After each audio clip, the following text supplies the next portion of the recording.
All right, hello everyone. Welcome to the main thing. I am joined by Matt Boutte today, who I'm very excited to have on. And thank you for taking the time to come on the show, Matt. Thanks for having me. Looking forward to it. So I figured we'd begin with a little bit of a background on how we initially met. I was in high school and I was in need of some tutoring.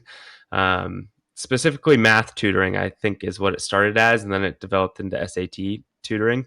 And the best in the business was Matt, and ever ever since then we've connected, and I probably text you like every week with some little tidbit of information asking about something. So he has become more of a mentor to me now, and has been a very good friend and mentor to have alongside. And I wanted to ask because as a performance coach, there are certain things that I got as a athlete that I took with me from being an athlete into a performance coach that I think helped me. And I was curious if there was anything that you took from being a student that helped you be a better tutor. And we'll talk about the tutor to coach conversation, I'm sure. Yeah, so the tutor to coach thing is interesting. I have a student that I've been working with really intensively during the pandemic for the LSAT, Mhm. the test to get into law school. And she has been struggling with the test for years. I think she's been studying for like close to 5 years. And we've been meeting like 4 hours a week.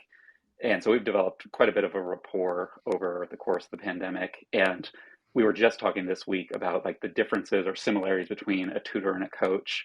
Hmm. And um, I've always thought of myself actually more as a coach than a teacher or a tutor. And I don't know exactly, what the differences are, but one of the things I see is like really building a relationship and understanding the intimate details of someone's strengths and weaknesses and how you can best leverage your strengths and best accommodate for your weaknesses. So that's, I don't know, a little bit of my philosophy on tutoring slash coaching. Yeah. And I love that because I think when people think of a tutor, most of the time they think of a transactional relationship when they're, Hmm. hiring you for something and then they get something in return.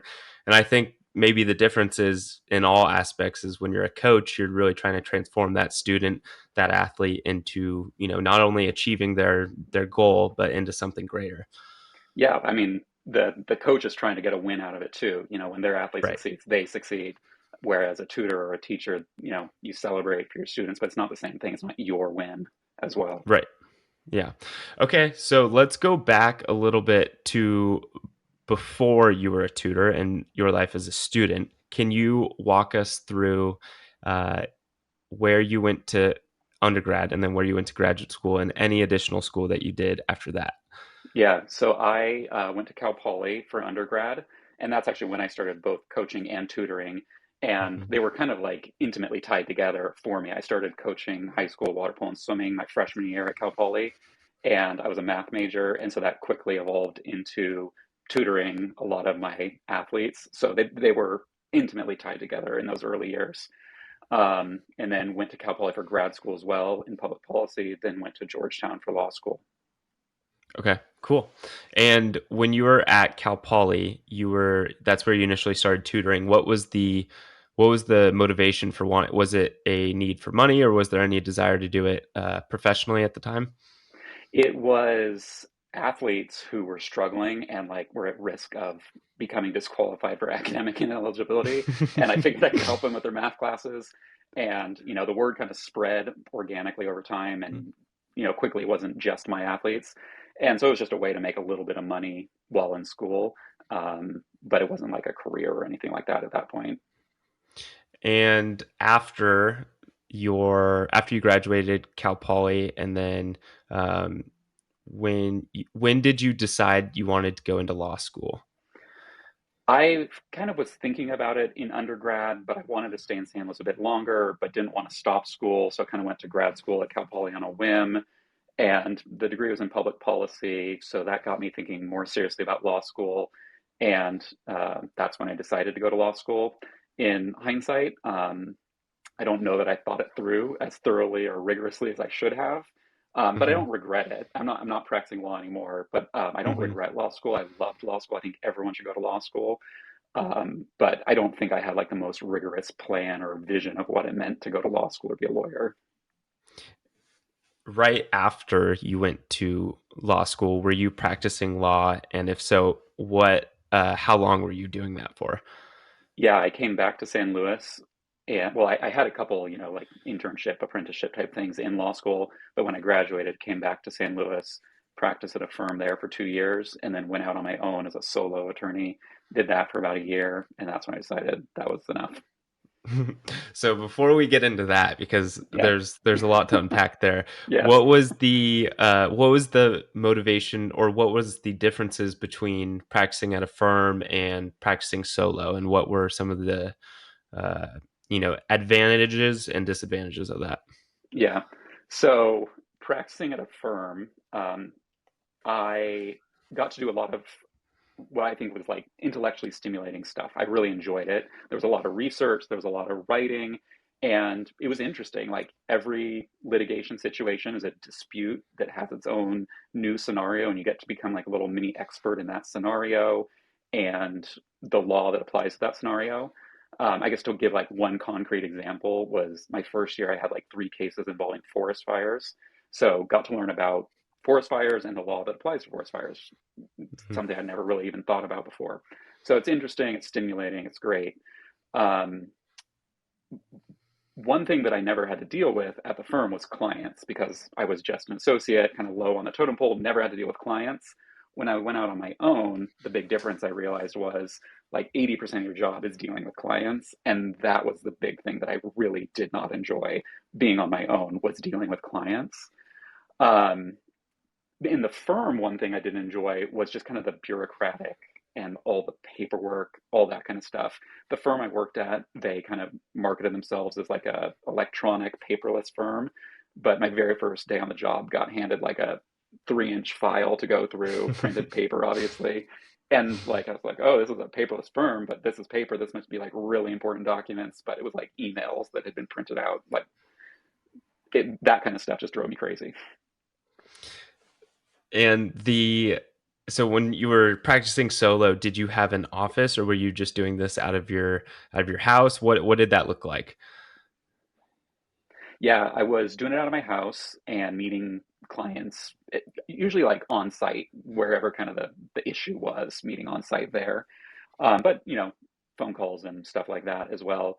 And, I had this vision of like being able to be a lawyer practicing on a beach in Thailand. And like that was the phrase I used. I don't think I knew the term digital nomad at the term or at the time. But that was like the phrase, that was the vision that I had. I'm not I'm not I'm not sure the term existed yet. Yeah, You I were mean, this was the like 2015, maybe it did, maybe it didn't, I don't know. yeah, you might have created it. I know. I'm not going to take credit for that. Okay, and so after, what did the transition between becoming a tutor coach after practicing solo look like, and what was that kind of decision making process like? Yeah. So I practiced solo for a year, and there was one case at the end of that year that was kind of the straw that broke the camel's back for me in terms of dealing with clients. It's like, not going to do this anymore, and we can Hmm. talk about that if you want. But I was like, I'm gonna become an unhappy old man very quickly if I keep doing this. I have to stop. It's better to, just not know what I'm gonna do and figure it out and be happy than sacrifice the happiness. And so I was like, I used to tutor, I made some money, I can do that again to pay the bills until I figure out what's next. And I had like a list of like, I could see myself doing this, I could see myself doing this, but until I figure that out or make that work, I'll just tutor to make some money to pay the bills. And it took off much faster than I was expecting. So that's what I did the next couple of years. What did because you said you don't like dealing with clients, and I know that the law clients are a lot different than some of the tutoring clients, but what makes a tutor client more appealing than Hmm. a law client? Yeah, I always feel weird saying that like I didn't like the clients because I am very much a people person. I love people. Mhm. There's very few people I don't like. Um, it's not so much the people, it's the situation they've ended up in and what it does to them that was driving me crazy. That was going to make me an unhappy person. So what I was doing was litigation. So, lawsuits, someone sues someone, which, like I said, is really intellectually stimulating, but no one likes to sue someone else, and no one likes to be sued. Everyone in the situation is unhappy and feels like they've been wronged. And Hmm. so it makes people, they take it personally and they lash out and do mean, stupid things. And that was driving me crazy. Yeah. Before we get into the post law, I want to go back to one more thing. Was during law school, was there did you tutor during law school at all, or was the No. tutoring kind of on pause before? Yeah, it was completely on pause for the 3 years of law school. And um, I started tutoring in 2004 when I graduated high school, and I still tutor today. And I think the 3 year law school period was the only time I had no tutoring going on since 2004. Wow. Yeah, Wow, that's incredible. yeah, Okay. And then after making the decision to jump into tutoring, you said it kind of took off quicker than you expected. Was that a were you in person at that time, or were you doing remote tutoring? yeah. So I was doing in person for that first year. So that was like in September of 2016, and then that spring, a former swimmer of mine, swimmer and water polo player of mine, called me up and was like, "Hey, do you want to go to Japan?" And I was like, "Yeah." And I'm just gonna make it a one-way ticket and keep traveling after that because I all this tutoring I'm doing, I could totally do it online. Like it had Hmm. never occurred to me before that I could do it online. That was the big light bulb moment for me, and so that was my first big one-way trip. So, well, we're gonna get into that, but the what did the remote tutoring look like at the time? Were you using a certain software, or were you doing it like was Zoom a thing back Hmm. then? What did I that look like? Yeah, I don't think Zoom was around. In fact, like early in the pandemic, everyone's like, "Oh, you've probably been using Zoom for years." And I was like, "I don't even know what Zoom is, I but don't what have you even. been Yeah. using?" I what I did primarily for audio was just like FaceTime audio, but I spent a lot of time looking for an online whiteboard. I had like these very specific requirements and what I wanted in an online whiteboard. Like I wanted to be super simple, no login required, just like a click on the link and you're there and we're seeing each other's work. So it took me like a couple weeks to find something like that that worked. And sadly, like in the last year, it disappeared. So now I don't have that Oh, resource you're anymore. no longer using it. Yeah, I use Oh, the that's a one built bummer. into Zoom, which I don't like as much. Yeah. Yeah, Well, any programmers or coders listening, exactly. you Big opportunity there's a right there. market. Call Yeah, me. big one. I've got big input. Yeah. um, and so when you bought that one way ticket to Japan, was there, as I'm doing kind of a similar thing going to Europe, I'm like thinking about all the things that I'm kind of leaving behind a little bit, and not in a sad way, or, it's just a part of it. And was there anything at the time that you were leaving that you were, was there a person that you were leaving, or was there anything in slow at that time that you were, didn't want to leave, I guess? Mhm. Um, that's a great question. It was a one-way ticket, but I knew that I wasn't going to be gone for longer than like 3 or 4 months. So Hmm. that's not that long. I mean, actually, it had been really hard emotionally for me to move away from San Luis for law school, and then also leaving law school to come back. But a 3 or 4 month period wasn't that difficult for me emotionally, just knowing I would be back pretty quick Right. turnaround. Was the when you moved to law school, was the emotional difficulty that you experienced, was that because you weren't sure you were going to come back after that, or was it kind of It wrestling with the was unknown there? I knew that I would come back to San Luis, and at least for holidays, to see my Hmm. family, my close friends, things like that. It was just that I had become so embedded in the community through coaching, through tutoring, things like that, and just Hmm. like I loved like being downtown and just running into people that I knew, like that type of community, just like having spent my whole life there. So that was hard to leave, but it was actually even harder for me to leave DC, even though in just 3 years, I obviously was not as involved in the community. Plus, it's a bigger city. But it was a lot harder because it was the first time I was leaving a group of friends, peers, roommates, and not knowing when I would see them again. Like my friends from high school, I knew I would still see them. My friends from college, I knew I would still see them. But the friends from law school, I didn't know when I would see them ever again. And that was really hard. Right. As a coach as well, do you have any advice to staying connected with your students or your athletes as you go and travel and go do other things in life? Mm. This is a little bit of a selfish question. No, that's a great question. And people have told me over the years, like, "Oh my gosh, Matt, you're so great at staying in touch with people." And I don't know if I am. I feel like I'm not, but I don't know. Maybe I am because people have said it. Um, not no. The only concrete thing that comes to mind for me is like texting people the most anytime they pop into your head, whether it's because you see something or you hear something and they pop in your, or just random, they just pop into your head, texting them. That I do that. I try to do that frequently. Yeah, I've definitely received a fair number of texts from Matt, just like out of the blue, which I'm stoked about. So That that's means I'm thinking that's about you. good. Yeah. Okay, and so you went to Japan, and that first client that you had on remote on the or through FaceTime audio, was there? Did you feel like there was any uh, lack of, I don't even know, like your service degraded at all through Hmm. FaceTime as opposed to in person? Hmm. You know, I think I was really worried about it, but I don't think I think it definitely went smoother than I was expecting, or than I would have anticipated, or my worry was worrying about. And I don't think I got any negative feedback or anything like that. So I think it all went more smoothly than I would have expected.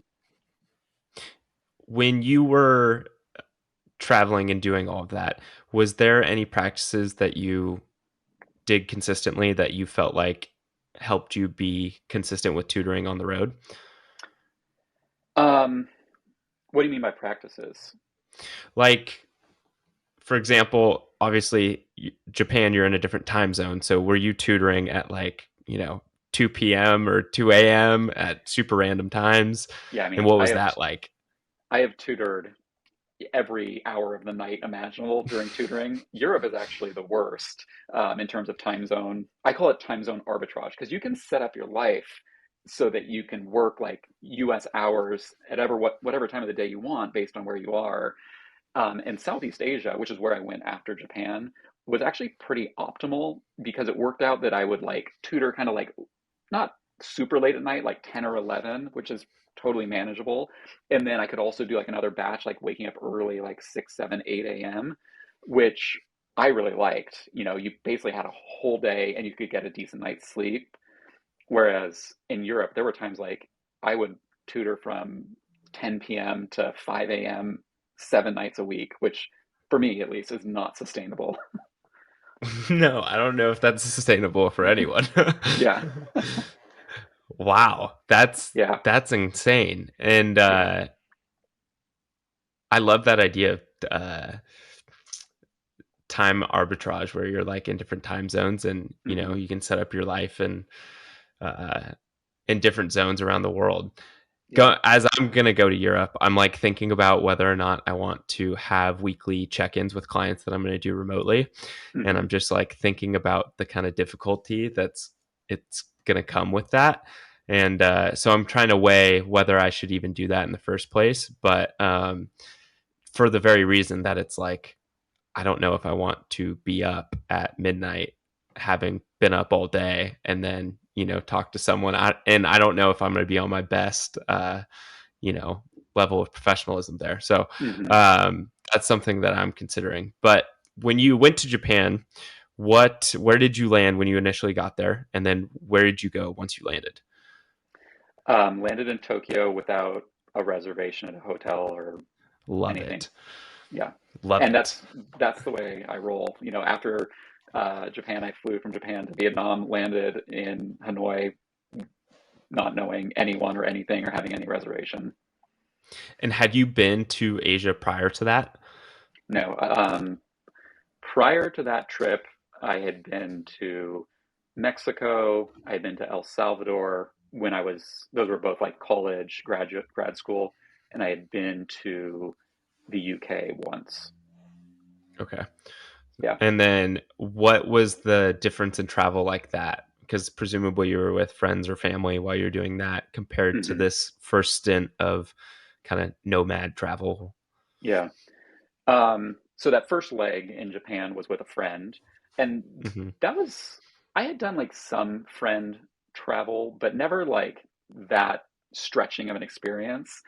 And so you kind of learn a lot about compromise pretty quickly in those types of situations, especially in just such a different culture and different personalities, what you want to do, what you want to see, how you want to spend your days.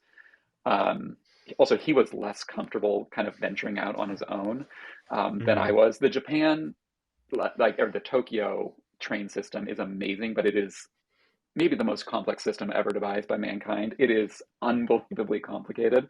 And so he wasn't really comfortable navigating that. I got comfortable navigating it. So, there were things like he wanted to go do, it, like I wasn't really interested in it, but he couldn't do it unless I went with him. So stuff like that, just learning to compromise and make it work. And then, after that, when I went to Southeast Asia, that was alone. And it's just like complete and utter freedom like I had never experienced before. Like I was self-employed. No one knew me. I had no like daily obligations to people or any, I had no home to maintain, no bills to pay. It was like complete and utter freedom. What about the train system in Japan made it so complicated? So it's primarily subway, but they're like different subway systems owned and operated by different organizations, Mm. companies, governments. I don't know exactly the structure. And my understanding is this is kind of similar to how it used to be in the US. Like in New York, the subway system was multiple different systems, but over time it became integrated into one and run by a single entity. There, they're still run by separate entities. So you have to like jump from one system to the other, which is very complicated. This is kind of relatively early in the days of like, navigation in terms of apps, the language barrier. The big thing also is just the scale of it. I mean, you look at a map and it's hundreds of stops and hundreds of lines. Um, More than once, we would be looking at a map in the subway system, and someone would come up and who spoke English and ask if we needed help. That's the great thing. The Japanese people are super friendly, super helpful, um, and ask us, where are you trying to get? I'll help you get there. And we'd say we were trying to get there, and they'd be like, oh, I don't know how to get there. Like they just like gave up because it was like in a different system than the one that they were used to. Right. And speaking of friendly travelers, did you on that specific trip, did you meet anyone that maybe joined you or they invited you into your home for a meal or you traveled with them for a certain amount of time? So in Japan, I had a Japanese foreign exchange student in high school who came back and lived with my family kind of permanently. He went to college in the US. So he did, like birthdays and holidays with us for years. And he, after living in the US for like 6, 7 years, he moved to the UK. That's why I had been to the UK to visit him. But my friend and I stayed with his family in Osaka, which was amazing. Like it was so cool, just the way they took us in. He was shocked at just like how well they treated us. Um, so that was cool. That was like a very special memory. And then when I went to Southeast Asia on my own afterwards, definitely that's when I started staying in like more hostels and backpacking and that kind of stuff, and met people in hostels and kind of took buses from one city to another city together, traveled around for a bit, that kind of stuff. Yeah. When you were traveling on that trip, what did your pack look like and what was your arsenal of equipment? Yeah, great question.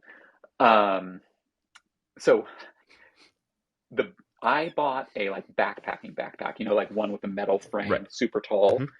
and took took too much because it was my first trip.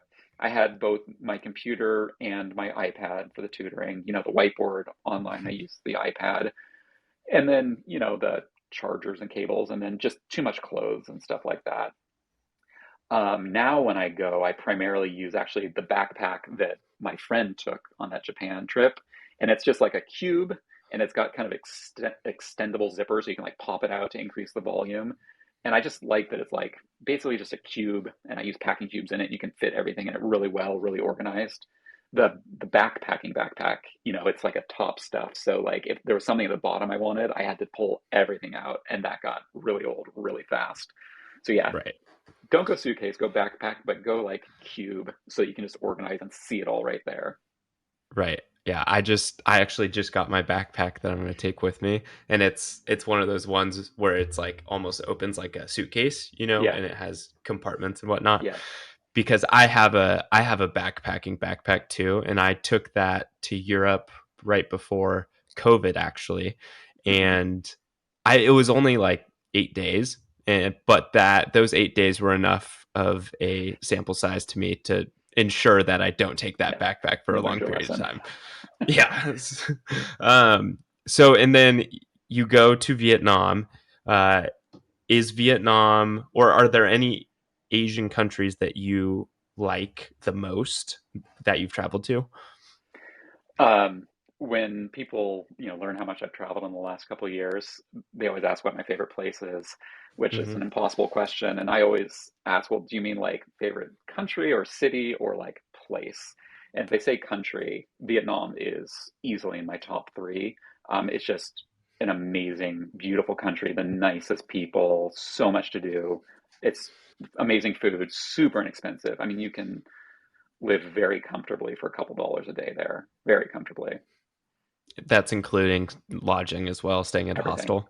Yeah, I met a lot of people there who would fly on a one-way ticket there and have a job teaching English by the end of their first day, and just be living in beautiful homes, eating out, eating amazing food, having like a motorbike, flying to, other countries in Southeast Asia, going to these beautiful natural parks every weekend, and, for a couple dollars a day.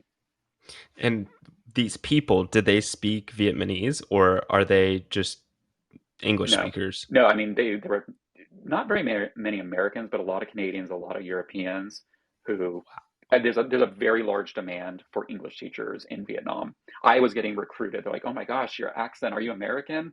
My uncle has an English school. Will you come teach at my uncle's English school?" Whoa. And what was that like? Were you like drawn to it initially, or were you, you had your gig and you wanted to keep doing that? Yeah, no, I was wanting to move around. I think by the time I got to Vietnam, I had a ticket home from Singapore for like 3 months later. So I knew I had to like get to Singapore. And like I said, the plan was to come back every 3 to 4 months kind of thing. But I mean, I loved the idea, and I've told a lot of people over the years that they should go do it. Yeah.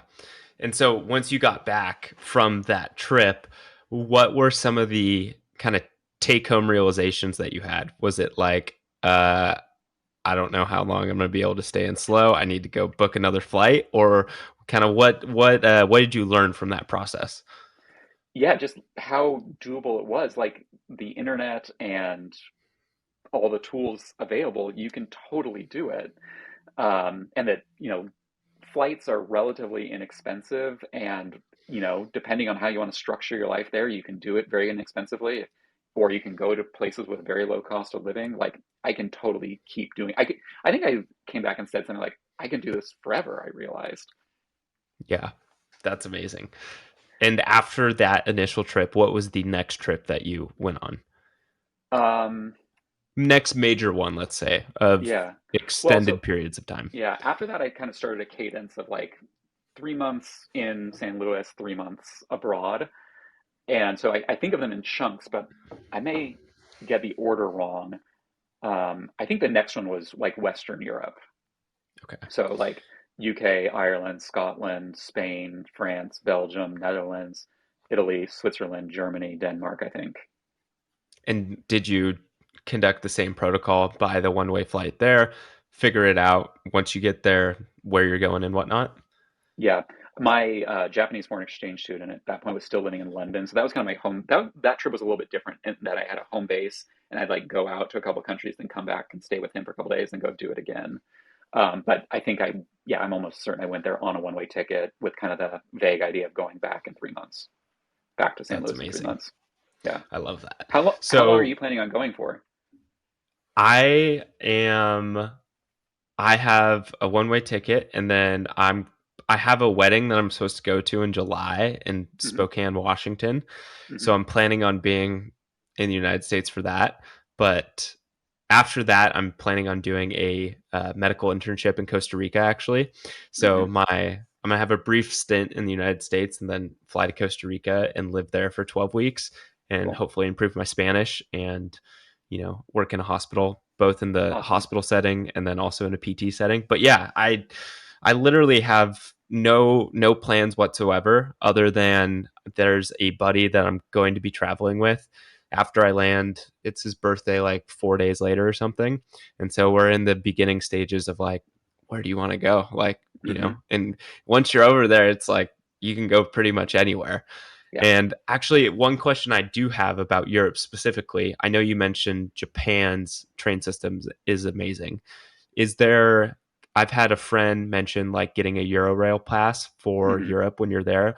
Did Hmm. you do that? Is there any benefit to that? Or is the trains pretty good where you can just buy a single ticket and be fine? Yeah, I did. I mean, it's been a couple of years. I did my research at the time and decided for me it didn't really make sense. I think it's like a particular Hmm. trip, a particular length of time, even like a particular pace of moving before it makes sense. Because I don't think they're super cheap. I mean, if you're Hmm. going to be moving a lot, I think it totally makes sense. But Right. if you're just going to be using it kind of sporadically, I don't think it makes sense. But I did take some train trips and highly recommend it because yeah, individual tickets are not expensive and it's so beautiful going to the countryside and just so easy and peaceful. Yeah, highly recommend And train trips. my ticket is to London, so I'm going to Hmm. start in London as well. Are there any specific close uh, trips that you took, a weekend or, extended week or whatever, that were in the neighboring countries around London that you enjoyed, or any Yeah. one particular one that sticks out? So one of the most magical days of my life was outside of Amsterdam. You know, everyone's like, "Oh, yeah, I have had a magical day in Amsterdam." Like, no, mine was Yeah. outside of Amsterdam. um, Amsterdam on the weekdays is amazing. On the weekends, it's out of control. Just too many people. It's like claustrophobic walking down the street. So Hmm. on this weekend, I went on a bike ride for like 50 miles into the countryside north of Amsterdam, riding through like tulip fields and over, these like waterways and little bridges made just for bikes and bike paths through farmers' fields. Unbelievably beautiful. And that's another recommendation I make to people in general. Is a lot of people when they travel, they just go to a city, or maybe they like then rent a car and go to a national park. But just like getting out into the countryside and the smaller towns and stuff like that, especially if you can do it by bike, it's amazing. Bike travel, in my view, is the best way to experience a country. I had a good friend that, or he has a daughter my little sister's age, and our Hmm. families are quite close. And we go on bike rides every once in a while together. And he I think he said that he read it in a book sometimes, but to see the world at 15 to 16 miles per hour on a bike is one of the best ways to see the world. Yeah, And absolutely. I couldn't agree more. So Mhm. okay, and then so when you were in Amsterdam, did you just rent a bike from somewhere in Amsterdam and just say, "I'm going to take off and then I'll be back soon," or did you? What did that look like? So this has happened a couple times when I'm traveling. You post a picture on Instagram or whatever, and someone else is like, "Wait, you're in Amsterdam? I'm in Amsterdam." And that happened with one Hmm. of my swimmers, former swimmers. And I remember where he got his bike. I don't remember where I got mine. He was staying with a friend and borrowed the friend's bike. I must have just rented one. But I mean, when you get off, have you been to Amsterdam? I've never been to Amsterdam. I've been to Copenhagen, where there is Yeah, a million bikers, which is yeah. cool. The main train station in Amsterdam, there's like a bike rack outside, and they claim it's like the largest bike rack in the world. There's like 10,000 bikes out there. So yeah, you'll be able to find a place to rent a bike. That's amazing. Yeah. Uh, and so, was the biking what made that day magical, or was there something else that made that day so amazing? It was just the good fortune of a friend randomly being there. So having, the day to spend with someone that was, a good friend. It was the Hmm. biking, it was the scenery, the nature, the fresh air, the exercise. It was just all the perfect combination. Just beautiful. Once you got to that end of that 50 miles, was that an out and back trip where you did like 25 out, 25 back, or did you like stay somewhere for a night? We came back the same day. It was a loop. So, didn't cover the same ground twice, but yeah, came Oh, back to Amsterdam for the night. that's smart. And was there any food or beverages that you enjoyed along the way that stuck out? We stopped in like a little coastal port town and had like I don't remember what we ate, but I remember we like sat outside of this bar or like a tavern kind of thing. But I don't Hmm. remember what we ate. But it was just the experience that made Yeah, that trip so memorable. yeah. Okay.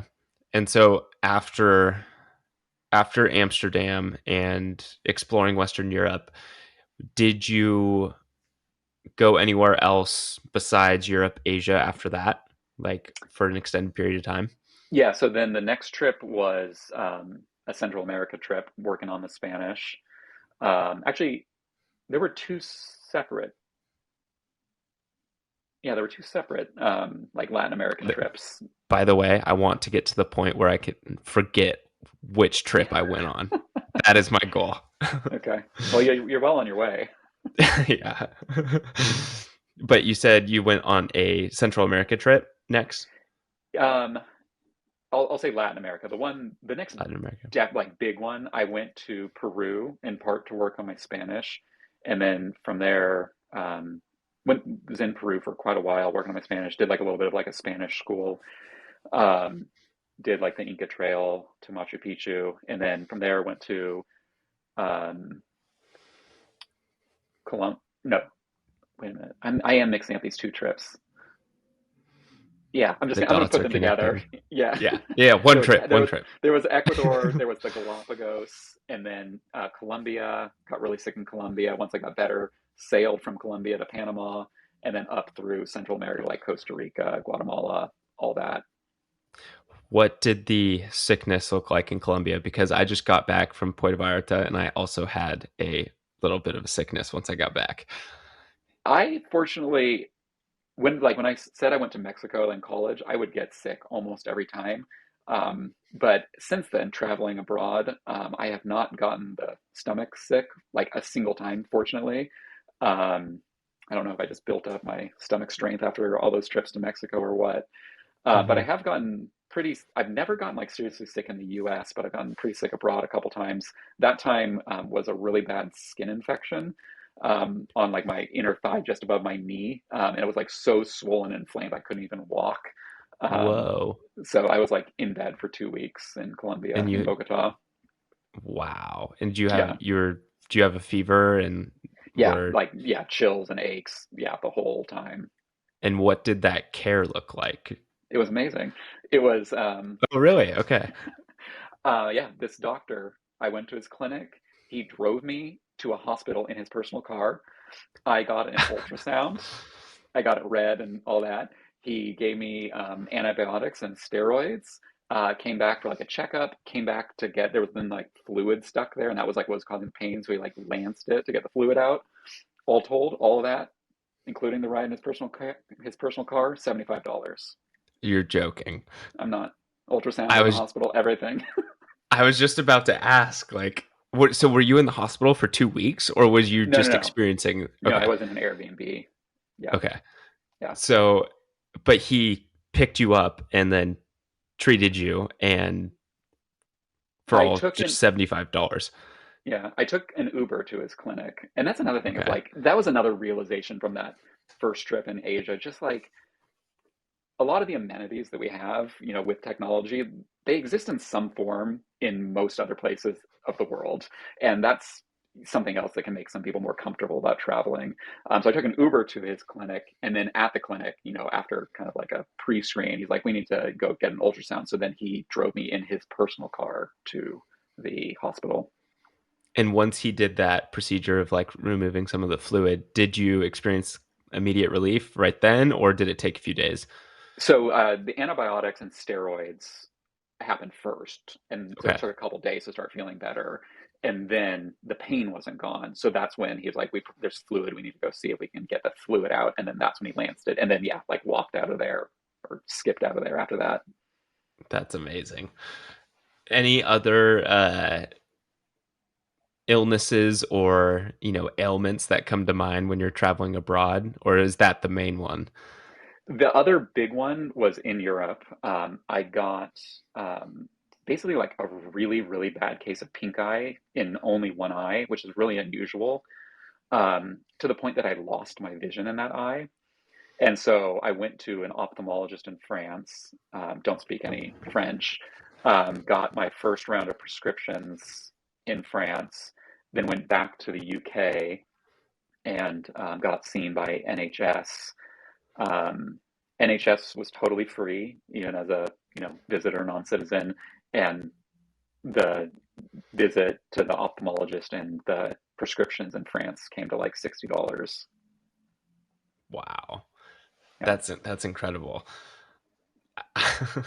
I'm one of the things that I'm thinking about as you're saying this is a lot of like just barriers to travel that I feel like a lot of people have are the Hmm. feeling that they don't have access to a lot of the amenities, like you said, when you're in the United Hmm. States. And, it's cool to hear about like stories of people, getting sick or having certain ailments come up and then getting it treated. Um, and just realizing that there are, amazing doctors, amazing medical facilities abroad and around Hmm. the world. Hmm. Um, that time I got sick in Colombia, um, I was doing some reading just on like medical access around the world. And Hmm. obviously, it is, better in the United States than in most places. But the like 80/20 rule totally applies to medicine. Like the 20 most useful medications treat like 80% of ailments in the world. And Hmm. you're going to be able to get access to those pretty much anywhere in the world. Well, and also, I'm not sure if you can beat the care that you got in Colombia in the United Yeah, States. I the don't know personal if you care. can. Absolutely. No, Yeah, the guarantee personal you care. won't. Or if you I'm can, pretty I sure can't that's afford it. yeah, or you can't afford it, right? Like that's there's got to be some HIPAA violation in there that just can't happen in the United States. So that's awesome. Mhm. Another reason why you should go travel. Okay, so Central America, Europe, Asia. What is there anything else? Major continents traveled to, trips you went on? The the other big trip, kind of random. It was Iceland, Spain, Portugal, and Morocco. Okay, so Yeah. Iceland, and then jutted over to kind of Central Southern Europe. Hmm. And then What across to Morocco. I think. Oh, so you're in Northern Africa. Was Hmm. that your only time you'd been to Africa? Yeah, it is. Um, when you were in Iceland, what time of the year were you there? January. Nice. Yeah. So you saw the Northern Lights, presumably? No, I tried every single Oh, night, but did not see them. and have you at all ever on any of your No, trips? it's on the bucket list, so got to go to Scandinavia or something. So can that be like a trip that I tag along with you? Yeah, Maybe. absolutely. I'd love that. Okay. Is it on your bucket list? It is also on my bucket list. I Awesome. When I was flying to Europe, the first time that I went there, but the only time that I've been there actually, we did like the classic red eye from the Hmm. states, and how they take that very northern route, and sometimes if you're lucky, you'll see them. Hmm. And I don't know if it was just because I was delusional from like not sleeping on the plane, but I swear I saw a glimmer of a little bit of light as we were passing over Iceland because it was February, which is you're Yeah, still like able to peak. see Yeah. them. Yeah. And but no, that is definitely a trip that I absolutely want to go on someday and see them. Yeah. There's a photographer from our area. I don't know if you know Chris Burkard. I know the name. Yeah, I know what that is. Yeah. Yeah, so he's from Slough. He lives in AG, but I actually think he just packed up his AG house and he's actually moving to Iceland. But he takes some of the most amazing photos, and he actually has a Netflix documentary. I think it's like Under an Arctic Sky, where Yeah. they took they took a group of surfers from I think all over the United States, and they surfed in Iceland. It's awesome. And another thing that Chris did, which absolutely mind blowing, is he's done multiple bike trips on the uh, through the entire country. But the most impressive one, I think it was like a 900 mile or maybe 800-mile bike ride around the island of Iceland. Like, Hmm. I don't think it had to have been during summer, but presumably there's still a bunch of weather. Hmm. Actually, no, I don't think it was during summer because I remember him like going through snow. But I don't know if I'm willing to do that, but I definitely want to do some form of a endurance bike ride in a country other than the United States soon. But the thing is that's not endurance bike ride because, like, Yeah, that's fair. I remember the first bike trip I did, and that was like a camping trip. So I had like all my Hmm. gear packed too heavy, too much weight. And it's like you've got nothing else to do. You've got, 12 plus hours of sunlight. If you're going, 4 miles an hour, which is really slow on a bike, you can go 50 miles in a day. Yeah, yeah. I mean, well, I think the endurance part of it is like for some people that just riding 50 miles in general Sure. is just like that's crazy to them. But Hmm. it's actually not that, it's not that unattainable. Yeah. I've met multiple people who've biked across the US without like any training. Like your first couple days, that's when you get in shape. Yeah, Like yeah, you've yeah. you've got all the time in the world. Well, and there's these people who do these crazy endurance events where they like, run a marathon every day for 100 days. Or Hmm. I think one of the most notable ones was like they did an Ironman in each state across a certain Yeah, amount of I watched time. that documentary. Yeah, yeah. But like what they said in the documentary and what's super true is that you develop fitness as you go. Yeah. I think that's what people don't realize. Hmm. Yeah. Um, okay. And so Southern Europe, Northern Europe, or Central Europe, Central America, Latin America, Asia. Is there anywhere other than the Northern Lights that you really want to go to that you haven't been? Yeah, there's like 160 more countries I haven't been to. Okay. Not listing them all, are there like maybe three that are either already booked or you're thinking about? Um, Very high on my list is Argentina, Patagonia, Buenos Aires. Um, so that's probably top on my list. Um, I haven't done. I really actually right before the pandemic, I was planning on doing like Greece, Turkey, um, Egypt, like the Eastern Mediterranean. Would really really like to do that, especially Greece and Turkey. So that's also really high on the list. Since the pandemic, what has changed about your life in the professional sense and in the traveling sense? Yeah. Um, So traveling, I have not done traveling like I used to. I'm getting ready to start that again, hopefully. Been to Mexico a couple times during the pandemic, but other than that, not much. I did drive Route 66 during the pandemic, but I moved to Chicago, bought a house. So yeah, lots changed during the pandemic. What did I remember you telling me that you bought a fourplex, I think. Yeah. Is that a what was that coming to that decision like as opposed to buying just a normal house in Chicago? Well, it's cheaper to for the most part, it's cheaper to buy here than to rent here. Hmm. Um, and then there's a lot of multi-units, which I had always wanted to buy a multi-unit in San Luis, but there's just not that many on the Central Coast. Here, there's lots of them, and it's just the fact that in my view, it's asset instead of a liability. Like if you buy a single-family house, you have to pay the mortgage on your own every month. It doesn't produce any cash for you, so it's a Hmm. liability. Whereas this, I don't nothing comes out of my pocket. The mortgage or the rent from the other units covers the mortgage, the expenses, the taxes, the insurance, plus some. So it's paying me every month instead of me paying for the house. Which is amazing.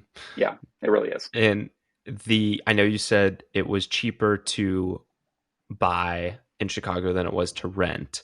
Was that just because the mortgage for most of the places that you were looking at was less than the next available house to rent? Or was there a certain, like, sort of analysis that you did on Chicago itself? Well, there's a lot in there. Yeah. Um, I moved to so my boyfriend and I we drove Route 66, which Hmm. ends in Chicago, starts in Right. Santa Monica, ends in Chicago, and we decided to stay in Chicago. And so we were just renting, didn't have, it was the pandemic, my work was pretty slow, just trying something new. I had only lived in a city when I was in law school, but had wanted to get back to a city, didn't really want to pay the, East Coast, West Coast city rates. Chicago's a lot more affordable. It's in the Midwest. So just moved here, decided to stay, rented, but then once decided to stay a bit longer, started thinking about buying, started looking, started, spreadsheets, running the numbers, which, I'm inclined to do, Hmm. and pretty quickly realized, yeah, just, if you have the down payment, it's going to be cheaper to buy than to rent, especially if you can buy a multi-unit. And when you bought the multi-unit, how long did it take you before you had a person living in it? So it's 4 units. So there's 3 other units other than the one I'm in. And one of them was occupied. The other 3 were vacant because the house had just Okay, been fully rehabbed sure. right before I bought it. I bought it from the rehabber, and had the other 2 units rented within a month. Wow. And Yeah, what did that process look like? How did you go about finding those people, or how did they find you? yeah. So they're, I think, listed on Facebook Marketplace, like apartments.com, and I feel like there was a third one as well. I think all the serious inquiries were coming from apartments.com. Okay. Yeah, And so jumping back to the uh, Route 66 drive from California to Chicago, you did that not knowing that you were going to end up staying in Chicago for an extended period of time. correct. Yeah. And so you started renting after how many days once you got there? So we did go back to San Luis to get Okay, so stuff. you did come back. Yeah, You it didn't was stay there. like, yeah, within a month we were back renting. Wow. And you drive out again? No, we didn't bring a car, so we flew out. Nice. Yeah, That's wow, that's crazy. And so you have this fourplex now, and you've also had a little bit of a shift in professional endeavors as well. yeah, What when did that occur, and what is it now that you're doing? yeah. So the tutoring, the amount of tutoring went down very significantly, especially at the beginning of the pandemic. It's slowly come back. So I am still doing that, like in the evenings and weekends. But in the first 6 months of the pandemic, I decided to start taking some classes in data science, mostly just to learn. I was something I was interested in to fill the time, especially since I was working less and couldn't do much in those, especially in those early days of the pandemic. And then, like within weeks of moving to Chicago, kind of had an opportunity land in my lap. I hadn't even really seriously applied to any data science jobs or anything, but this data science job kind of landed in my lap, and so I've been doing that for, it's like a year, I think, this week. And where were you learning initially about data science? Or where were you Um, taking classes? yeah, so I took some just like self-paced online boot camp classes at it's called Data Quest, but was reading like some textbooks, watching videos, reading stuff online, stuff like that. Just a lot, and listening to a lot of podcasts. So just a lot of information coming from a lot of different sources. And excuse my ignorance, but can what is data science and what do you do? Great question. Um, so there's a meme that goes around in the data science community, and it's like Hmm. a figure with like a name tag that says like data science wearing a mask, and then someone takes the mask off and it just says statistics on their face. So at the base, it's all just statistics, it's all just math. But it's the really fancy, cutting edge, sexy stuff is AI. Like AI is an application of data science. It's data science is how do you take data, build an algorithm so that it looks at that data and learns to do something useful. And there's like kind of a joke with AI that like we have this list of things like AI will never be able to do this, or like when this is done, that is like real AI. And within a couple of years, AI can do it, but then like we don't really consider those the real AI anymore. So like the line keeps getting pushed further and further, and so like it's all around you, and we don't even realize it just because the line keeps getting pushed. And like a classic example is like the bounding box that gets put over someone's face, like on a camera, so that it knows to focus on the face. That's It, AI through looking at a bunch of pictures, an algorithm learned to identify what is a face and put the focus there. And that was one of those things on the list, like in, I don't know, like the 90s or something like that. Like it'll never be able to do that. Or if it can ever do that, that's like real AI. Now we don't even think about it. Um, right. so that's, I don't know, a very wandering discussion of what machine learning, AI, data science is. Um, what else do you want to know? Well, so I'm thinking about it, and presumably there's a lot of coding that goes into data science, but I'm Mm-hmm. assuming there's also, aspects of data science that people are in that are not they don't code on a daily basis. Mm-hmm. So what are kind of like some of the main roles within data science? You obviously have the people that are building the algorithms. What are some other figures in that kind of realm? Yeah, so I may be a good example of someone that's not like a pure data scientist. My title is actually data science consultant.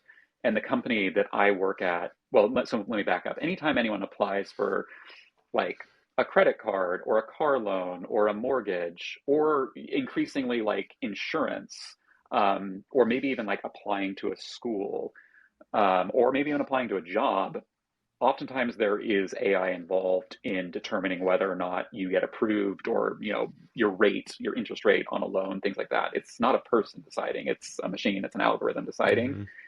And um, those machine learning algorithms tend to be biased. They tend to approve men at higher rates than women, whites at higher rates than blacks. And so the company I work for, we like audit those. We measure kind of the level of disparity and make suggestions for how to improve the fairness of those machine learning algorithms. So it's kind And of what consulting, but also kind of data science. Right. And why are those algorithms skewed in that way? Is that a product of the people who built them? Great question. Um, well, let me give a couple examples, and then you can Sure. tell me whether you think it's the fault of the people building them. Yeah. Um, a machine learning algorithm in and of itself is never biased. It's just lines of code. It's just instructions. Um, the problem is the data that ends up training that algorithm. So the classic example is facial recognition. There have been a number of Hmm. articles, a number of academic studies over the last couple of years that show that facial recognition algorithms tend to recognize white men at higher rates than white women, at higher rates than black men, and definitely at much higher rates than black women. So it's biased. It's being more successful at recognizing white male faces than other groups. And why is that? It's not like someone coded, with the intent Hmm. of recognizing these faces. It's the fact that the training data, the data that it used to learn from, was predominantly faces of Mm, white men. So it didn't get the opportunity to get good at recognizing black women's faces. okay. So it's things like that that end up in the whole kind of pipeline of how these AIs get developed, from data to algorithm to training and various other steps, that you end up with results that are biased. Right. And so when you take something like facial recognition, it goes through a training process like you described. And so I think at least there are some products that I envisioned that are constantly being trained and Yeah. they update regularly. What are some examples of products like that versus products that, are on an iPhone, like facial recognition, that go through a training process and then whatever data they have there, like does Mm-hmm. the facial recognition on the phone like have AI in it so that it can update regularly, or what does that look like? Yeah, it certainly can. I mean, you can train an algorithm and freeze it and deploy it, and it never Okay. changes. Obviously, that's going to be more easy, more straightforward, probably cheaper to do than one that's dynamic and learning over time. Um, you know, a, example of that is like the facial recognition bounding box on the iPhone. That probably doesn't get updated very often. Maybe it doesn't get updated anymore at all. Whereas like Hmm. a Tesla, it's constantly gathering more data and being retrained to do better the next round. And so it's happening in a pretty dynamic, ongoing cadence. Right. Within within like data science and coding, do coding on a regular basis, or do you look at code on a regular basis, or what, as a consultant, what do you do uh, on your day to day? Yeah, so I definitely do code most days, both writing my own and looking at other people's. Um, Typical day. So there's a bank that um, all these, so, banking's highly regulated, um, including from a fairness perspective. There's a law called ECOA, Equal Credit Opportunity Act, I think, that says, you Hmm. can't discriminate based on race, gender, and various other factors in terms of giving credit. And so they have these committees that review these machine learning models and test them for fairness. And so I'm kind of there as like an outside voice and set of eyes. And oftentimes that's very discussion based and kind of reviewing what they put together. Sometimes if a special issue comes up, we'll look at it more closely. Sometimes it's a client who gives us a batch of data, like they built this machine learning model, and the results of it. Can you do like an audit of it? Can you kind of measure the disparity? If there is significant disparity present, can you make suggestions to reduce that disparity? Things like that. And are you doing this fully remotely, or are you going into the office? Yeah, my company doesn't have an office. Everyone's distributed. Well, that's pretty cool. Yeah, it's like beyond remote. It's like there never was an office. Yeah, yeah. Are they? Is there any limitations as you're planning more travel on where you do this? Do they want you in a certain time zone, or do you have that flexibility like you had when you're self-employed? Yeah, I think I've got the flexibility, but the problem is this is something I've been thinking about the last year. I talked about like time zone arbitrage earlier. This I Hmm. think of as like asynchronous work, where like the Mm, work that you do doesn't have to be at the same time as your customer or employers or clients' time or schedule. And it's very much not asynchronous. So going to Europe for a significant period of time and working for my current job while I'm there would probably mean working pretty late nights most nights, which is hmm. a definite downside. Right. And like data in general, just a general question, what are the problems associated with data? Because I've heard throughout like the last, I don't even know, my lifetime, I guess, like how data has evolved and that there are certain data problems that we have. What are some of those main ones? Do you have any? I'm Can you thinking think of about any examples that you have in mind? Hmm. data storage, and then how quickly we can process a certain batch of data. Hmm. Um, but mainly, I think I remember hearing something about, and I could be totally just spitting in the dark here, but something about how we have a limitation on how quickly we can process data and then where we can store it as well. Yeah. So maybe Yeah. So explaining a little bit about what that is like. yeah. So like in terms of the data science I do and what we do, like this is not like the cutting edge of AI. Hmm. So we don't tend to run into those types of issues. I mean, we would like more computing speed, but in fact, in some ways that is core to what we are trying to do. But Hmm. let's talk about like the cutting edge. You Storage is definitely an issue, but I mean, I'm not an expert, but I think you can always expand that. The real issue is processing power. Um, the the computations you have to do to make a machine learn, specifically through like neural networks, is really intensive, and you have to do it countless times, like over and over and over and over again. Like your CPU would never even begin to scratch the surface. GPUs were a big deal because they could do these calculations faster, but we quickly burned through their ability. So now there's like TPUs and even more specialized chips for these types of computations. And I mean, there are times like you can like spin up an instance in the cloud like AWS and get a bunch of these, and there are times where some company will buy up all of the essentially compute power in AWS. No one else can get any in the country because they're trying to run this really really really big job. um, and self-driving cars and more and more like AI applications in robotics and these massive language models. Like, have you heard of GPT-3? I have not, no. they're these like cutting edge, essentially chatbots that like you wouldn't be able to tell the difference in a lot of instances. It's not perfect, but you wouldn't be able to tell the difference between in a human. What it can produce in terms of language is amazing. And they take like weeks of compute time and tens of millions of dollars in computing power to train them. So yeah, that's a significant data issue. And it sounds like there's a software component of it and a hardware component of it. Is there Absolutely. one is, lacking more so? That's a great question. In terms of like, if you talk to, the head of AI at Tesla self-driving, or these like the language models, I think Hmm. it'd probably be the hardware. And actually, maybe the language models are maybe an interesting example. These language models, they are trained on essentially every word in English that's ever been written on the internet. At plus Hmm. some, plus like books that have been digitized.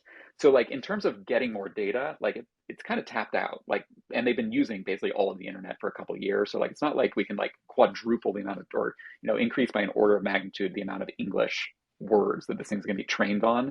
So we kind of tapped that out. And so there was kind of a thought that because we've tapped this out, the performance is going to plateau. But that actually hasn't happened. It has actually accelerated as we've developed more sophisticated neural networks and applied more compute power to it. It's actually accelerated and they've gotten better. So I think it's largely that hardware. Like if we can get bigger, better, more powerful hardware, it looks like we're going to be able to squeeze more performance out of the data and the software that we have. Right. And what does that look like right now? Because, we talked to like during COVID, one of the biggest things was like the semiconductor chip shortage, Mm-hmm. and Mm-hmm. so presumably there's like a hardware problem that stems from like a supply issue, but producing this sort of hardware that can handle this sort of computing power, um, where does that come from? And then like, are there people working on that problem, and what does that Mm-hmm. problem look like? Yeah, I mean, it really depends, I think, at kind of like what level of Level, yeah. sophistication you're talking about. So, like NVIDIA, which does graphics cards, Hmm. um, those, the graphics cards are really good at matrix multiplication. I don't know if you ever covered matrices in math, but um, anytime you do images on a computer, Hmm. it's all matrices, just rows and columns of numbers that you need to do operations on to make computer graphics. Well, it turns out you need to do matrix operations to train these neural networks. So GPUs became really useful for training kind of the early days of neural networks, and NVIDIA kind of took off. So I think that's in a large part like their bread and butter now is these chips for Yep. training neural networks. But that's more of your kind of day-to-day usage. The really cutting edge stuff, they're developing their own chipsets. Tesla this last year just announced, I think, their own that they're going to be using for training their self-driving networks. Google has their own that they develop as well. So it kind of depends if you're like at that cutting edge research level or like the bread and butter commodity level. Right. Just a note on GPUs, specifically NVIDIA. My roommate has a computer business where he essentially buys and sells computers. He gets parts, he builds them, he resells them. Mm-hmm. And we moved into this house or this apartment that we're living in June of last year. And at that point, he took the master bedroom, and he's paying a little bit more for it because he has a lot of computer parts to store. Mm-hmm. I think when he moved in, he had like 10 or 12 like Nvidia 3080 GPUs, or I don't even know the correct terminology, but Mm-hmm. they 3080s, and like they were selling for way more than what he bought them for because they were in such high demand, Yeah. which it's crazy. I don't even know. And he said that he bought them from a Best Buy in Texas and had him shipped to his house. And because there was like nowhere else to get them, like you just could Yeah. not get them anywhere. And Was so that during the pandemic? yeah, that was literally last year. So, Mm-hmm. and he's kind of stepped away from the computer side and done more crypto related stuff. He's really into crypto, and which is fascinating to hear about as well. But I was just like amazed at like he'd take this like $400 product that he's now selling for like 1,000 or 1,200 bucks, and it's in super high demand all over Yeah. the world, obviously. Um, okay, so back to, maybe we'll step away from data for a minute. While you're a data scientist consultant, you have also started writing quite a bit. And so I'm curious to know when you first started to write and what made you, or how did you make the decision to begin writing? So actually, it was before this year, and it was before the pandemic. It was actually right before the pandemic. I One of my best friends who I coached water polo with, he was living in New York, and so I would go Mm-hmm. out to New York like 2, 3 times a year, stay with him for a while, and then from there like fly to Europe. That's like where I oftentimes did my launching off Sure. from for my trips. And I was in New York one day walking down the street, and I was like, I don't know, something about the urban environment like inspired me. Like I should write. I enjoy writing, and I had stumbled across Medium, which I know you're writing on, and I was like, I'm just going to start writing some stuff while I'm on this trip in New York and on Medium, and that's when I started. So that was before the pandemic. So like I don't know, 3.5 years ago. And you did you consider writing on your website at the time? By the way, the photos on your website I haven't pulled up are really good. I don't know who Yeah, I did had a those, but great photographer. I use those yeah. images a lot. Like my profile picture on Hmm. every platform on the internet. One of those pictures. Thank Let's you. go. Yeah, for those of you that can't detect the sarcasm, I took those photos. No, it's not So sarcasm. It's not sarcasm. That's sincere. yeah, They're yeah. very good Well, I photos. mean, yeah, yeah. Thank you. I appreciate it. But so you decided to write on Medium. Was that just because Medium was kind of like a buzzword at the time? It was kind of in the news, or did you ever consider writing just on your website? I had a blog when I was in law school and really enjoyed it. But the thing is, I didn't want to spend the time, building it and customizing it and getting it to look the way I like wanted it to look. I think the reason I was attracted to Medium is just because it's so clean and so beautiful and so minimalist right out of the box. That was really Hmm. appealing to me. Um, and I found that I'm kind of susceptible to platforms that have that kind of design and branding. I think we were talking about Notion, which is kind of similar, Hmm. just like totally minimal, totally beautiful out of the box. Love that. Right. Yeah, I'm going through. I'm transitioning from Shopify to WordPress, my Hmm. website, which Yeah. has been, just in the first like 3 days, I've realized is a lot more difficult of a task than I was anticipating. And just the whole, because Shopify, you have some control. And since then, I've started to do a little bit of coding myself and learning HTML and CSS. Hmm. But with WordPress, you have complete control. Yeah. And you can do whatever you want. And it's like, as soon as I have the ability to do whatever I want, it's like nothing's good enough. So, you know, whatever I Yeah. put is not good enough. Yeah. That's like the paradox of choice. Yeah. Right. That speaks to me. Yeah. And Yeah. so I'm going through it right now, and I'm using, I think it's like a plugin to WordPress. I'm going to use Elementor, which is just a WordPress plugin to help take away some of that, where I'm not like fully coding it myself, but I can Hmm. add in bits of code where I need to. Hmm. Um, and so that's kind of the path that I'm rocking with. But going back to Medium, you started writing on this trip in New York. Did you like go viral right away, or how long did it take you before you're Medium famous? I think it was like my fifth article went That is viral. absurd. Yeah, I think it was the fifth. I might be off by one or two, but yeah. And what was that fifth article? The one you wrote about how you transformed your body? Yeah. Okay, and that, prior to that article, I think at this point in Medium's history, you didn't need a certain amount of followers to become a part of the partner program. Yep. So for those first four articles, were you like looking at them, you're like, wow, I made a few bucks off of it. You were encouraged by that and you kept going, presumably? Yeah, I the very first one I had just given, I think right before that trip to New York, I had given a talk so my roommate from college is a vice principal at a high school down in Orchid, Mm-hmm. and he asked me to give a talk to like one of they have like a senior I don't know, like adulting skills class kind of thing. And he Hmm. asked me to come give a talk, and I gave a talk on how the question, "What do you want to be when you grow up?" is really stupid. And so I was like, I could turn that into a Medium post. So that was my first one, and I think it made like 72 cents over the first like 3 months. But like they say, like making your first buck online is like the most exciting one. Like, whoa, if you make 1 buck online, you can make 1 million. Hmm. So like started like reading more about Medium and optimization and all that kind of stuff, which I think is pretty normal for people when they start writing on Medium and see that first, check, whether it's a couple cents or couple dollars. Um, but pretty quickly got over the kind of trying to optimize it and all that kind of stuff, because it was just the minimalism, the beauty of it, that was really appealing to Right. me. So I think by the time I got to the one that went viral, I was like just writing and like not doing anything beyond that.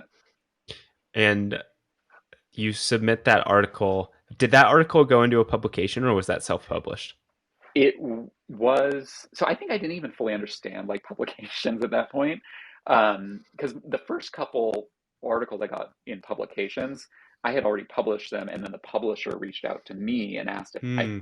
if they could add it to their publication, Hmm. and I think that was the case with that one as well. Okay. And you published it. How long did it take you to realize you're like, holy shit, like this is kind of gone baby viral, actually, Yeah, not baby viral. yeah. Um, I think within a couple days. And like Okay.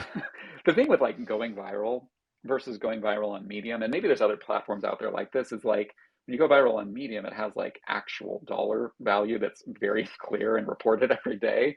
So like, yeah, within the couple days, I was making like a couple $100 a day. So like, yeah, realized very concretely what was happening pretty quickly. And once that happened, how long did that period of like, oh, I'm making like $200 a day just from this article last? And Mhm. are you still making money from it today? Um, it definitely still makes money. It has ups and downs. Sometimes it's not very much, but then I don't know, they're very tied in with, that's another benefit of Medium, is they're so tied in with SEO. Like, you make your own WordPress Hmm. blog, like SEO is like a full-time job, but like they have it Yeah. dialed in. A lot of time when I tell people about Medium, they're like, what's that? And like, just like pay attention to your Google results, the next 10 things you Google, I guarantee you there's Medium results in what you're Googling. Um, so between all of the optimization, the algorithms, it goes up and down, but it still makes money. Um, but it had a pretty long tail, or like a pretty solid start. Like it did not fizzle out. Like the first couple of months, it made a couple $1,000s a month, and then after that, it made 600 bucks a month for a couple months. Like it was paying. It was the most valuable hour I've ever spent in my life in terms of like dollar compensation for sure. Right. Yeah, I mean that's insane. And I don't know, like I'm trying to get a sense of like like does that happen like every day or is that a very unique scenario for you as a writer?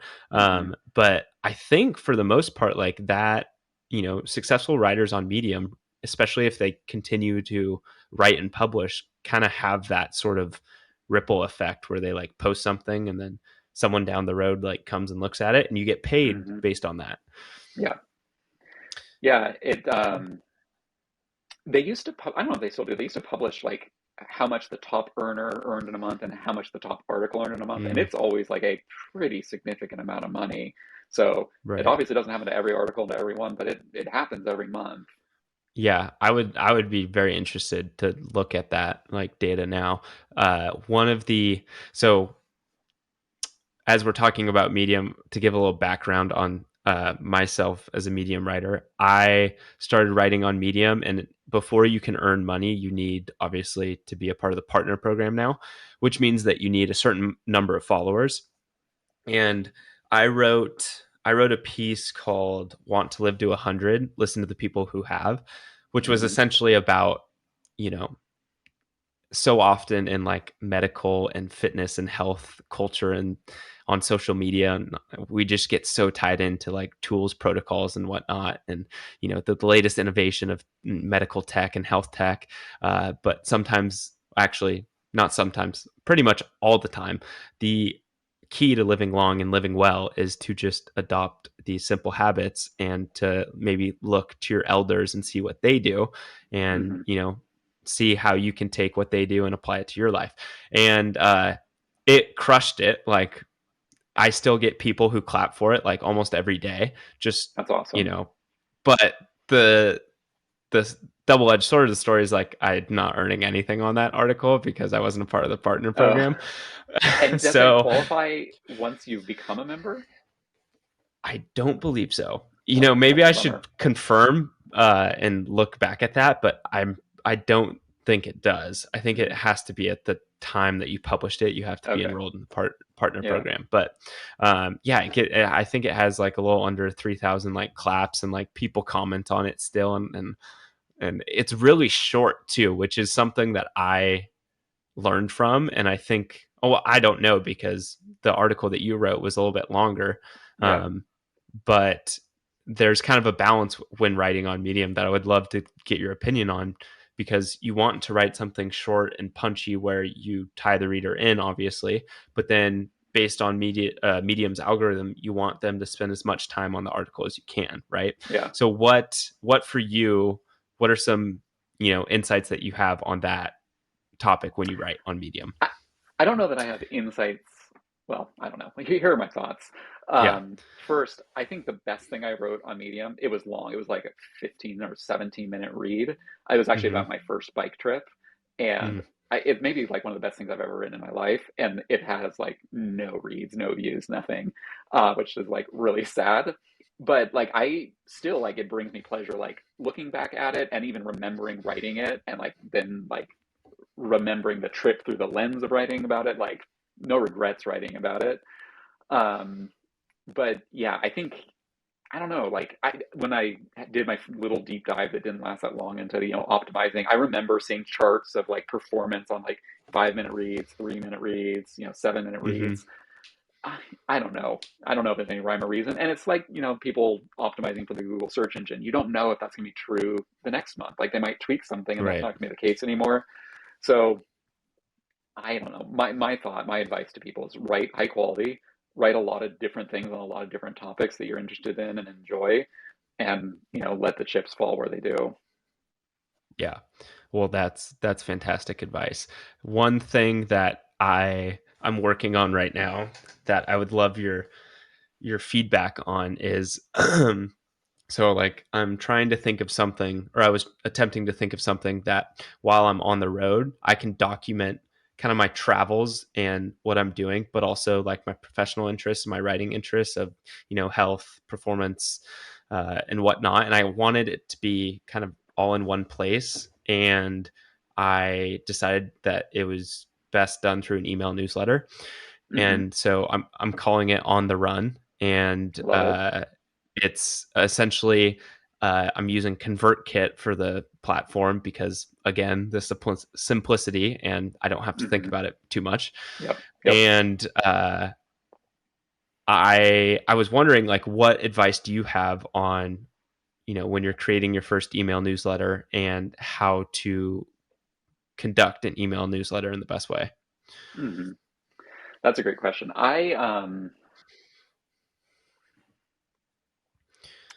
I don't know that I've like hit the ball out of the park in terms of email newsletter. I've tried like various things over the years. Hmm. I feel like a couple times I've hit the ball out of the park in Medium, and so I have like a sense of that. But I maybe I should answer this way: the newsletters that I get that I really enjoy or find really memorable, Hmm. um, they tend to be very minimal and clean and beautiful, and have short snippets of. And maybe this kind of ties in with what you were saying about kind of different aspects of your life, and even kind of creating just like a bullet journal of them. Like they'll have like a video of the week that I really, or podcast of the week, book that I'm reading, quote that I'm thinking about, stuff like that.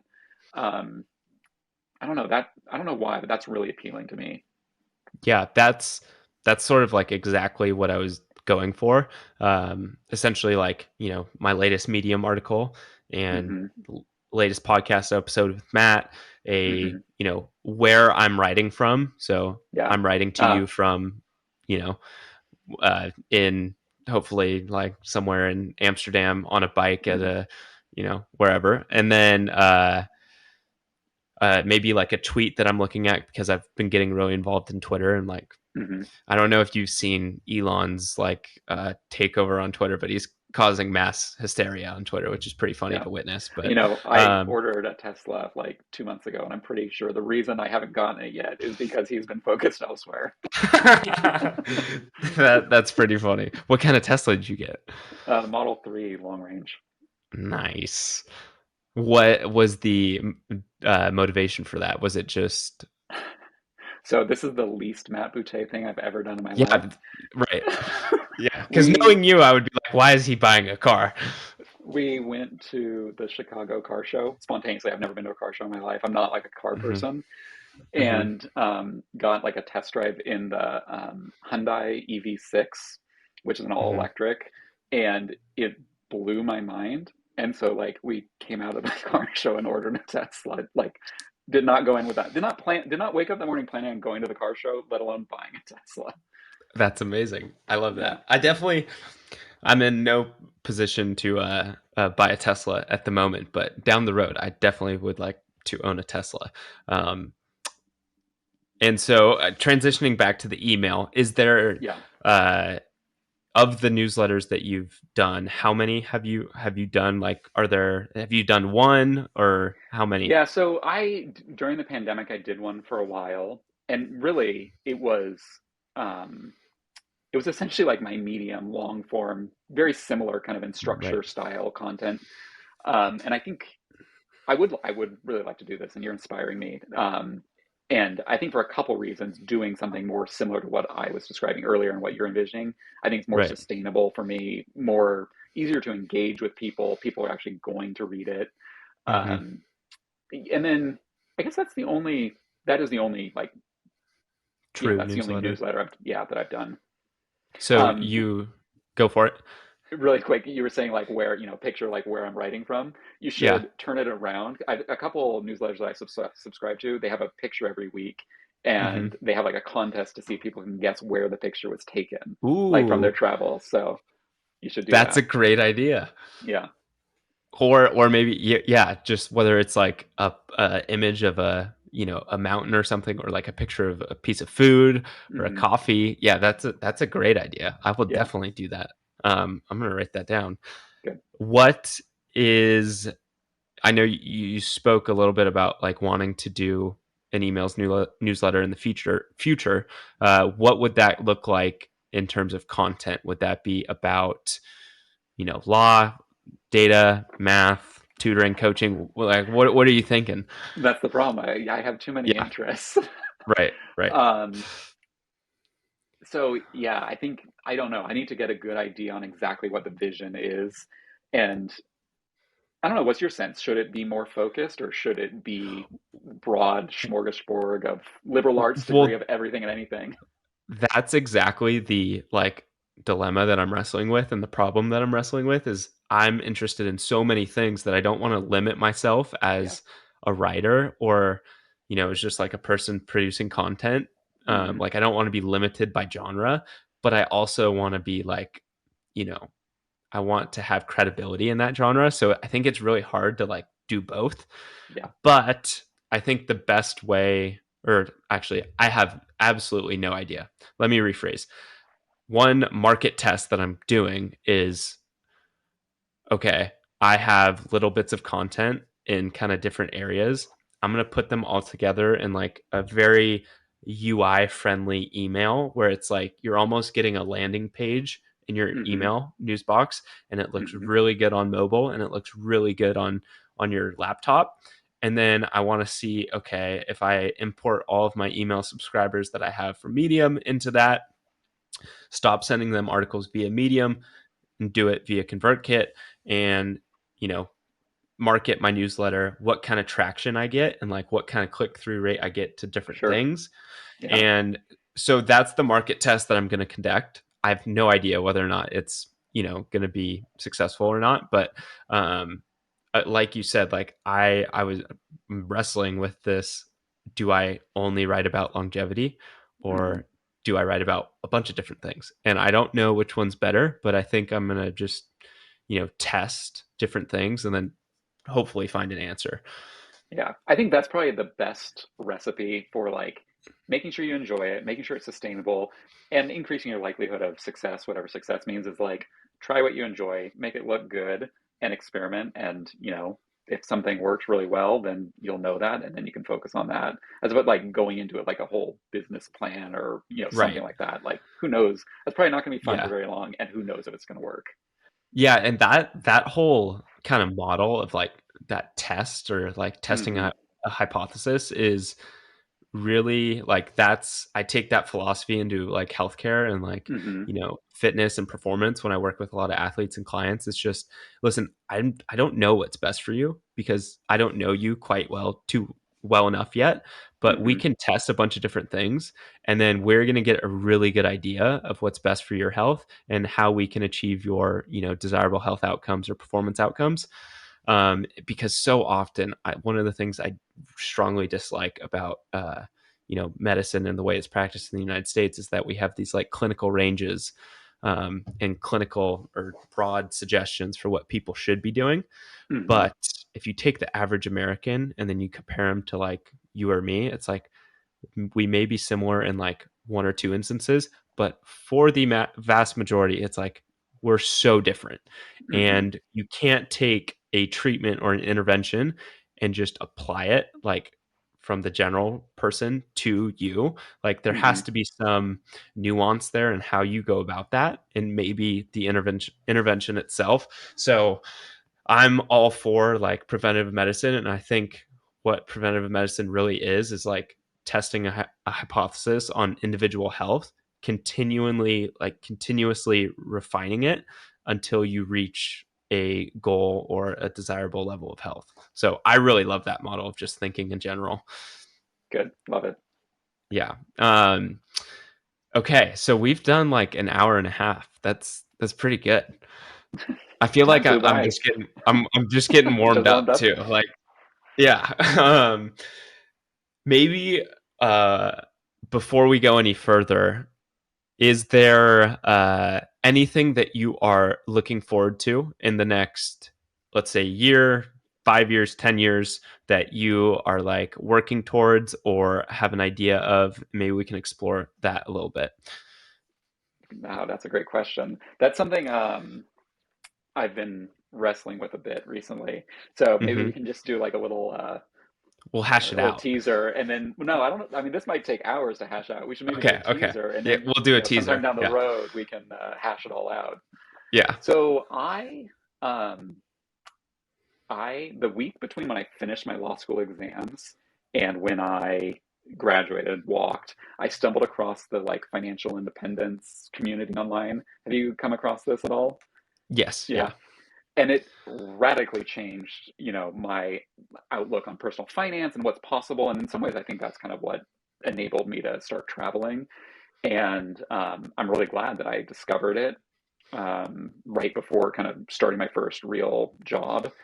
And um, buying this house and like not having to pay for housing expenses anymore. In fact, the house pays me, has like taken those possibilities to the next level in terms of my thinking about what I want to do, what I want the next couple of years to look like, and what it means to work, what it means to live, what it means to retire, what it means to be free. So I've been thinking about these again more seriously than any other time since that kind of period when I was graduating from law school. And I don't have like a clear answer on what my answers to all those questions are, or what it's going to look like in a year or 3 years or 5 years or 10 years. But I do want to talk about it because that's a big thing I'm thinking about right now. Are you considering writing a book about finance? You know, yes and no. I mean, there's so many books about personal finance and money True. and wealth and investing, whatever. Um, and I don't know. Maybe I have something unique to add to that conversation. Maybe I don't. Well, just one perspective that I think you have that may be different from like a Morgan Housel or, and any finance author is that you've been locationally like independent for Hmm. a good portion of your life. And, that I feel like that has its own like little niche audience of people who still need to know about finance. Hmm. Not saying that you should do this, but just an idea, perspective of something to write about, because I'd be curious to know too. Like, I'm someone who's about to go on this journey, and I have my personal finances figured out for the most part, but not to the degree that a lot of people do. And Hmm. so, just being more familiar with that process while being on the road per se Yeah. would be interesting to explore. Yeah, I like that you bring in the like location independence, because one of the, I don't know, phrases that keeps coming to mind for me as like I'm thinking through these ideas again is the rich life, and like rich Hmm. not in the sense of money or wealth, but like Hmm. in the deepest, most rich sense of the word rich in terms of Right. freedom, in terms of experience and your ability to love and to give and things like that. Um, so yeah, I guess that is a more unique lens than just like dollars and cents, spreadsheets, investment plan, what you're buying, how you're controlling your Yeah. expenses, but like how are you building the richest life that you possibly can? You're I back. am. Where'd I lose you? Or where'd you lose me? I'm not sure. We just had a little brief intermission. We'll cut it out. It'll be fine. I had a question, but then the little blackout thing occurred. So maybe what we'll do is what about the like rich life do you want to do? Like, do you want to help people create their own rich life, or what is the problem that you're looking to like wrestle with? Is it a personal one that you want to like develop yourself, or is it one that you want to help others Hmm. wrestle with? Yeah, I think like I am in a place where like I could reasonably retire in a couple years, which is like a little bit surprising. It kind of happened in some ways faster than expected, but I mean that's part of like the whole financial independence is like if you keep your expenses down, like it's not how Hmm. much money you have, it's not how much money you earn, it's how much you spend that's the most important factor in determining your level of freedom. Um, and I've Hmm. kept my expenses pretty low ever since finishing law school. Um, and Which is another reason why the Tesla a expense little bit is surprising, I know, surprising. but yeah, maybe I'll come to Yeah. regret it. But the nice thing is, I think it's gonna be worth more than I paid for it when it arrives because there've been like two or three price increases since I bought it. Um, Right. Right. and they keep their, yeah, that's a whole nother discussion about. I can maybe try to Yeah. Yeah. rationalize it, but maybe that's just me trying to Yeah. rationalize it. Um, Yeah. but so like, yeah, me getting to that place where I am free to do whatever I want, and then hopefully being able to contribute to others being able to achieve that in a much shorter time frame than the average person thinks is possible. I would find that, writing about that, speaking about that, coaching, those types of things, I think I would find that very fulfilling, if I stopped kind of a standard work lifestyle. Right. Um, are you? Is there any? Is this just all still in thought right now, or is there anything that you've written about, kind of testing the waters with it at all, or is it still just very much so a Yeah, thought I mean, I've experiment at this I've point? written about some personal finance stuff, financial independence type stuff on Medium. Um, and it's a conversation I have with people fairly often. Um, you know, this is the first house I've ever bought, so that's kind of added another dimension to it. And other people are like, Hmm. "Wait, what? You bought a 4 unit building? Why would you do that?" And so like, it's opened up a lot more doors for conversations as well. Hmm. When so on the note of personal finance, what are some things specifically? You said that limiting your expenses is a big part of determining how free you are. Mhm. Do you have any suggestions as how to best maybe not do that, but just to think about it? Yeah, the yeah, I have kind of a couple different tools that I like to think through. In fact, Sure. one of them I wrote a Medium article about, and it's the idea that most people, when they get a raise, are further away from financial independence than before the raise. And the reason is Mm-hmm. most people, when they get a raise, their expenses rise to the level of that raise. And that now means, and say you Mm-hmm. need a number that's oftentimes used in personal finance, you need 25 times your annual expenses saved for retirement. Well, or Mm-hmm. financial freedom or independence or whatever. If your expenses after that raise just went up to the same level, you used to earn 40,000, now you earn 50,000 and your expenses go from 40 up to 50. Well, now you need 25 times 50,000 saved instead of 25 times 40,000 saved. So you're further away from financial independence than you were before. So that's like one of the tools I like to, think through with people. Um, Another one is if you think about like the percent that you save. So, and these numbers may sound ridiculous, but just to illustrate the point, like if you live off of 50% of your income and save 50%, then every year you've saved 1 year's worth of living expenses. If Mm-hmm. you spend 99% and save 1%, it will take you 99 years to save 1 year's worth of living expenses. But if you do the opposite, and I was not saying this is doable for everyone, but let's say you could live off of 1% of your income, well, that means you're saving 99%. So in 1 year, you're saving 99 years worth of living expenses. And so it's not a Mm. linear equation. It's actually a hyperbolic equation. Right. And like the further you can push it down, the more that money gets stretched to buy you financial freedom because of your expenses, not how much you earn. Right. I love that thought because most of the time you just hear people, at least in the, like financial Twitter or whatever, they're just saying you need to save X amount of money, Mm-hmm.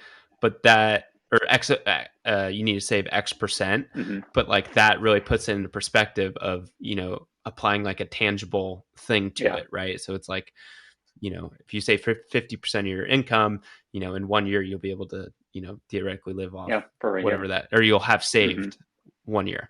Um, Anything else that comes to mind there, or are those the main two? You know, well, so then I don't know, like things like tracking. Like I think most people probably have no idea how much, and I've not been the best. I'm trying to get better at it right now, tracking. And there's a balance. Like Mm-hmm. you don't want to be miserable. You don't want to be miserable tracking receipts, but like you should have an idea of Right. where your money's going.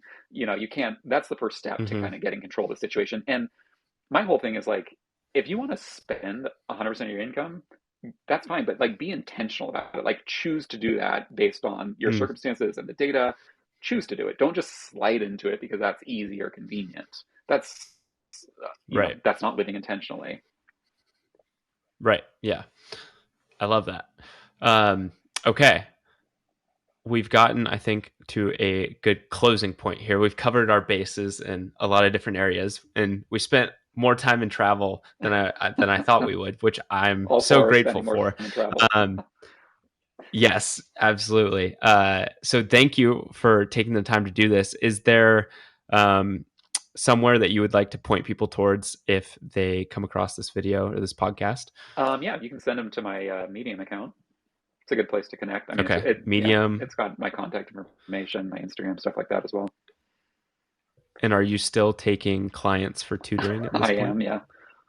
So you can send Okay. them to my normal website as well. Yeah, The one and with all your beautiful photos maybe on if it. you, yeah, yeah, yeah, yep. Thank you. Yeah. So if you're, need help with SAT or the LSAT, I Yep, guess you're doing LSAT yep. tutoring. Um, I actually have a friend who's thinking about or studying for the LSAT, so maybe I'll send her your way. But thank you for taking the time, and hopefully we'll do another episode, maybe uh, at a breaking point in a bike ride going through some random Looking country. forward to it and looking forward to seeing those emails from Europe. Thank you.